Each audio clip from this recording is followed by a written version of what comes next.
remedy in our election system. I'm going to go to my site so I can get everything proper, because I'm terrible with names. I know he has two first names, but he has his last name that's hard to remember. And I just met him. Okay.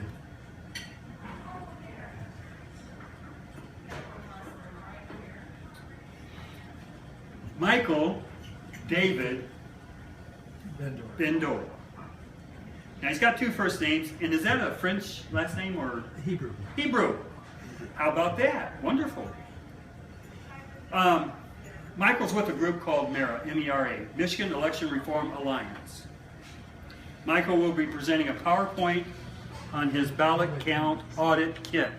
Now, he believes that you can, through FOIA, that you can get an audit of the ballots and do a number count. And he's going to share this with you. I don't have to go over all of it. It's very interesting.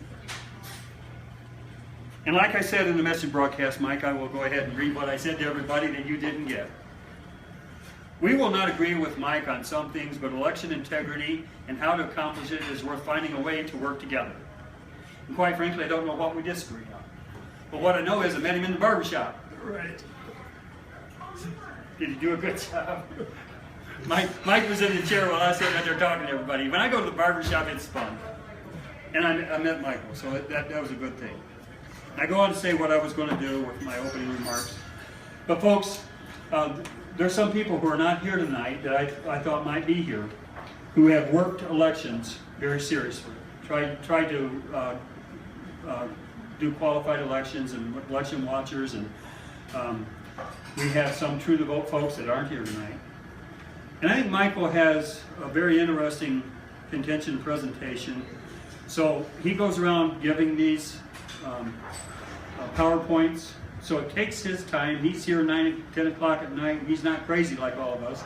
So would you please, as he comes and takes the microphone, give him a hand to welcome him for his second presentation. Thank you, Rick. Thank you. I'm going to sort of stand over here. The experience I've had goes back a long time. How many here are over 70? I'm just curious. There's several. Okay. I just want to start out with the fact that my experience with politics goes back to 1967. I was involved in a Democratic convention that happened in Chicago. I didn't actually attend it there, but I was involved before then because there were a lot of us that were concerned about what our country was doing in the Vietnam War. I remember a scene on television. In those days, they showed what was going on a lot more on TV than they do now. But what they were showing was every night they would show what we called the war flicks. And they would actually have newsmen that were on the ground that had TV cameras that took pictures and sent them back, and they weren't edited, and the government was embarrassed a lot of times. But the one picture that just really got to me was a general, a Vietnam general, and he was holding a gun, and there was a prisoner that was kneeling down and had his hands tied behind him, and this general walked up and took his gun and shot him in the head. And I went to the bathroom and threw up. This is what we did in the 60s, the late 60s, in our name. Now, as I said, I was involved in this campaign. Now, you probably don't remember, most of you don't remember very much, but those of us that are old enough that were tuned in a little bit would remember what happened. There was a president, Lyndon Johnson, who inherited the mantle from John Kennedy, and he was trying to deal with this war in Vietnam, and a lot of people got very upset with him, and there were demonstrations because that was about our only mechanism for trying to change the government. And we finally got some people that would run for against Lyndon Johnson for president, and we were working at that very hard. And then Robert Kennedy threw his hat in the ring, and everything changed overnight. You know, the Kennedys and their money and political activity, and he became the front runner. And then he was murdered, and things changed again. Anyway, we got to the convention, or the convention convened, and Hubert Humphrey, who had been the vice president, who was behind Lyndon Johnson in lockstep in terms of policy, ran the convention in such a way that he was elected to be the nominee. And you probably know from history that he lost to Richard Nixon, who ran because he had a secret plan to end the war. Anyway, that's ancient history. But what I learned is it was more important for the people that ran the Democratic Party to maintain their power than to win the election. Now, I've studied this since then. I've gone through 3 different PhD programs. I've made a lot of experiments, and now I'm very focused on one particular thing about elections. So I'm going to take you through this PowerPoint that's fairly well organized. The concept that without the right to vote there are no other rights, I think that's pretty important. Now, I'm probably so far to the left that I'm somewhere close to where you are on some of these issues. So Thomas Paine was an American revolutionary. The right to vote is not defined in our constitutions, and you should know that. I think it should be, but that's my opinion. In the 1800s, the states expanded voting to non-property owning white males. Now, if we go back to property owning, you kind of can see how elections back then and elections now are somewhat similar, having to do with money. In 1971, they passed the 26th Amendment and allowed 18-year-olds to vote. It wasn't that long ago. The election laws are very complex, and they vary from state to state. And that means that what's legal in one state is not legal in another, in many cases, having to do this. So citizens are mystified. The media ignore voting problems. They don't really want to pay attention to this. They just want to do their polls and announce things. But our voting problems are very real. Few voters understand the election system, and the administrators don't understand the technology that they use. Middle-class voters trust the system and don't question it enough. And a lot of low-income voters just don't vote. They say to us, why should I bother? My vote won't be counted. And I'm afraid that they're right. If you ever want to have you're up late at night and you can't get to sleep, one of the very easy things to do is to go to the legislature.michigan.gov website and read election law. It'll just put you right to sleep. The local election administrators are poorly trained. I know a fair amount about adult education. I've taught in adult education. I've taught at colleges and so forth. But the thing that is well known is that if you lecture to people, and only lecture to people for, let's say, 4 hours, they don't really walk away with a whole lot of retention. And that's how it's done. The election administrators are overloaded by various mandates, and many of them are just leaving. We're looking at an election system that's about to break down. And you should know that. It's important. Election workers make a minimum wage, sometimes a little bit more. Many of them are elderly and must work 15 to 20 hours on election day. You'll know that elections start at 7 in the morning and they end at 8 at night. Well, you have to be there by 6 to set up and get the machine working, and you work in elections until you're done. counting. And I've been there till 3 or 4 in the morning because of the problems. We have poor polling place management. The requirement is that there are 10 stations for every 3,000 voters. But if you just do the math, you need 1 voting station for every 50 registered voters, not 300. If you think about 3,000 voters, 15 minutes a voter, you have 750 voter hours, and you have a 13-hour voter day, so you need 58 stations if you're going to take care of all the people in the precinct. We could use inexpensive cardboard or plastic screens on tables with chairs, but in many cases they don't. So right now we're facing what we call the election cliff. There's a certain loss of election integrity due to the aging of our vote count tabulators. Do you know what a vote count tabulator is? It's that machine you stick your ballot in. I'm going to set this down for just a second and show you one. Sorry.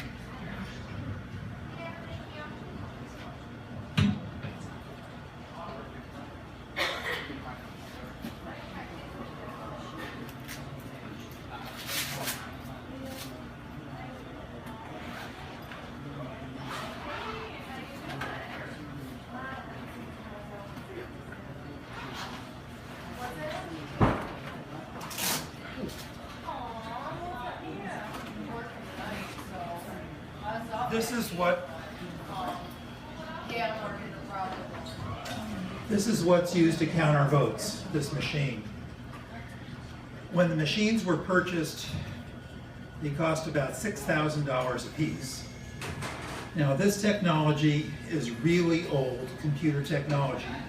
It comes out of the 1970s, and it consists of a reader, much like used for scanning a test in high school. It's an optical scan reader. And then there's a small computer inside. Let me show you one other part here. Is that what we slide our ballots into as of today? Yes. This is the machines that you use. This is not this particular machine, it's not in service. This is the machine you slide your ballot into. They're almost 12 years old now. How old is your car? How old do you expect your car to, how long do you expect a car to last? These are old machines. The money that was used to buy these machines came from the federal government, and there's no likelihood that they're going to give us another $100 million or so. This card is the memory card for this computer. This would have the program to show the ballot to this machine, and then this is the thing that records all of the votes. Now, let me just talk about computer science for just a second. One of the biggest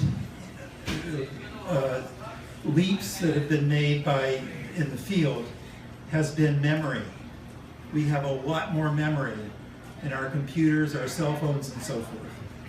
And we're talking about, at the upper end now, memory disks come in terabytes, right?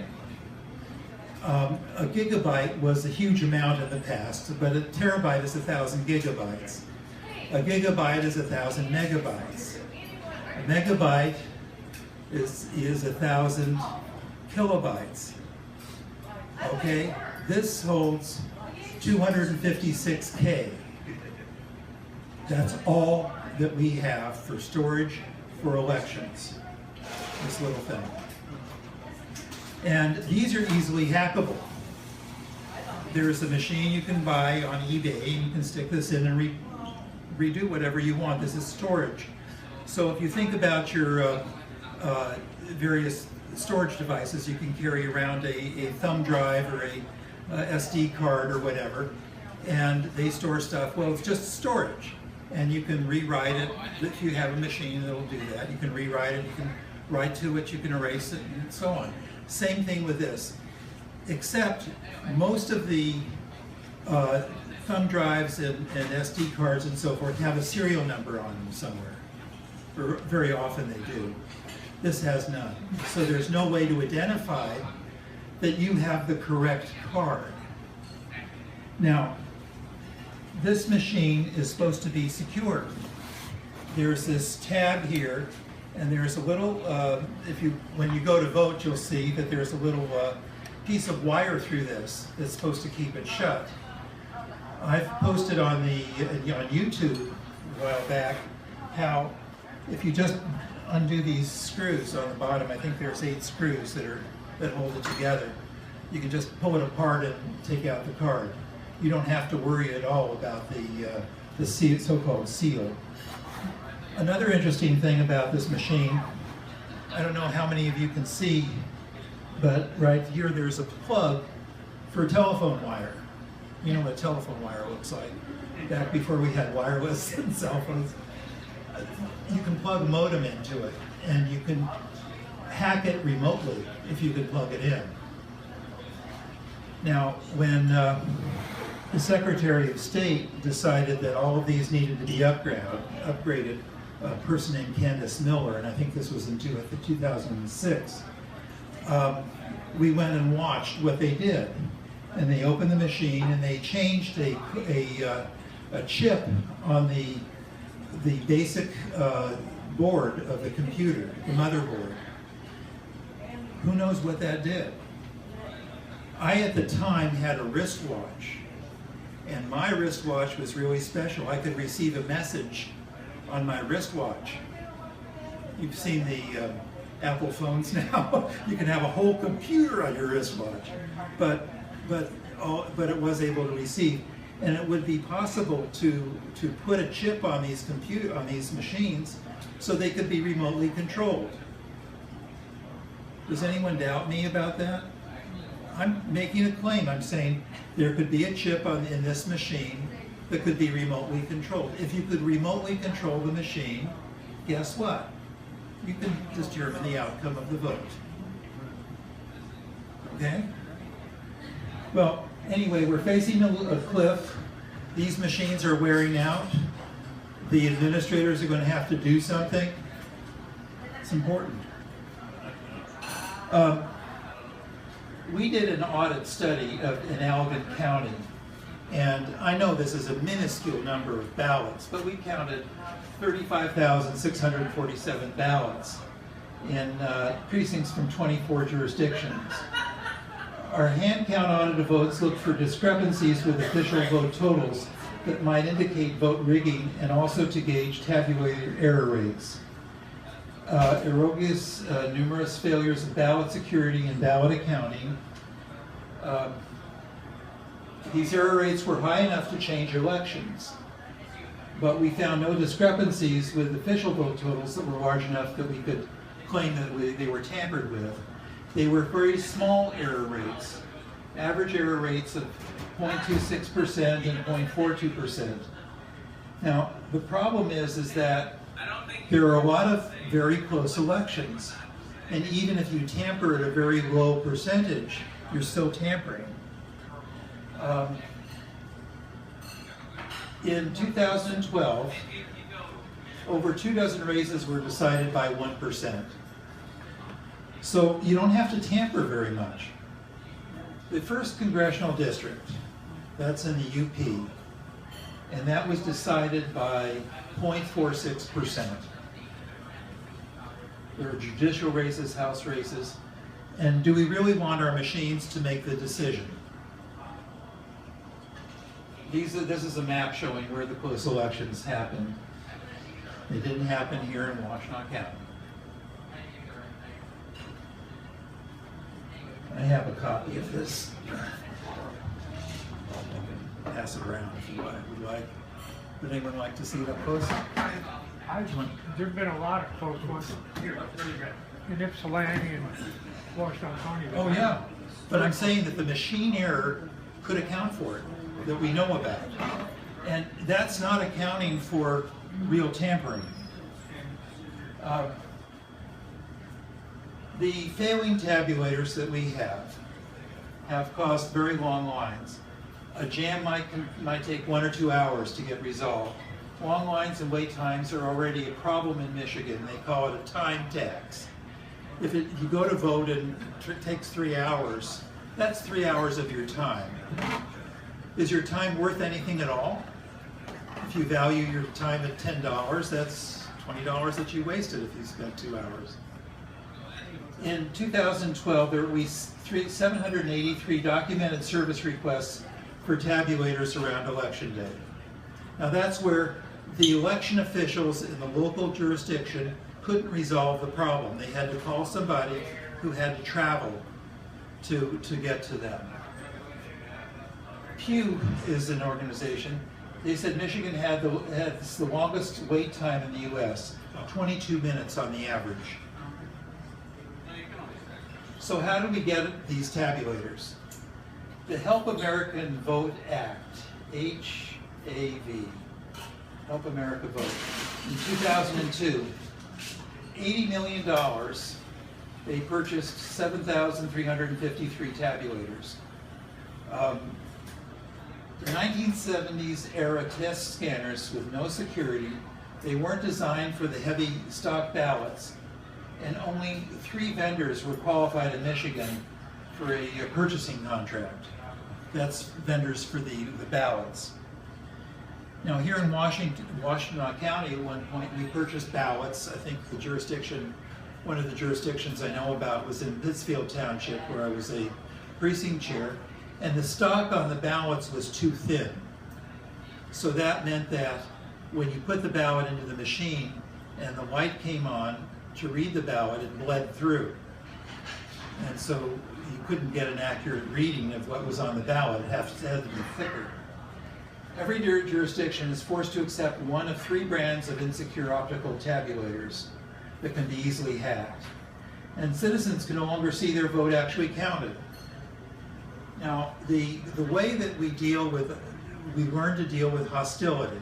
You know, I'm directly opposed to you and your policies, but we're going to settle this with a vote instead of a fight. So we're going to have people vote, and then we'll count it together.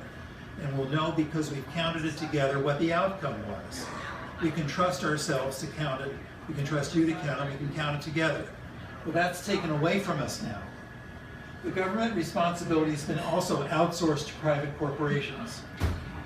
Do you know who owns the company that services these machines? And when the machine stops working and they call for service, somebody comes. Who do they work for? Diebold. Yeah, and Diebold was purchased by Premier, and Premier is a corporation, according to what I found on the internet, that's in Toronto. It's not an American corporation, and we have no way of knowing who owns that. But they're headquartered in Toronto. That's where they're chartered. They follow the laws of Canada, not the laws of the United States, and that's how we count our votes here in Michigan. We outsource it. There are no external audits, checks, or balances. So let me ask, how many of you here have ever been to a casino in Michigan the last few years, maybe? How many of you have seen a picture of a casino, inside a casino where they have these machines that they use for gambling? They're called one-armed bandits or something like that.